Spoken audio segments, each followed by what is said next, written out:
السلام عليكم طلاب، شلونكم؟ شو اخباركم؟ ان شاء الله كل يكون بخير. طبعا عندنا خبر مفرح وكتاب رسمي، خليكم ويا بهذا الفيديو. بس قبل ما ابدا بالفيديو طلاب، اذا اول مره تشوف قناتي وما مشترك بيها، شروحات صادق بن عراق، اتمنى من عند اي طالب يشترك بيها ويفعل الجرس مال الاشعارات، يخليه على الكل ويحط لنا لايك على هذا الفيديو تقدير لتعبي اللي جاي اتعب وياكم، ما قصرت وياكم اول باول، واتحدى اي طالب يقول انه انت مقصر وانا باي شي. المهم خليكم ويا بهذا الفيديو. بس اذا ما مشترك اشترك، وخليك نروح هسه لقناتنا التليجرام. طبعا هنا عندنا هذا الكتاب الرسمي هنا.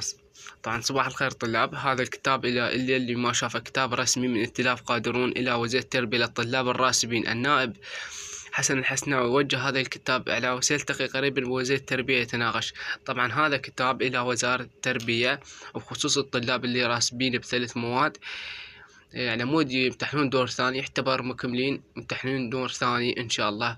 وايضا كتاب قرار العشر درجات قريبا راح يرفعون الى وزارة التربية ان شاء الله.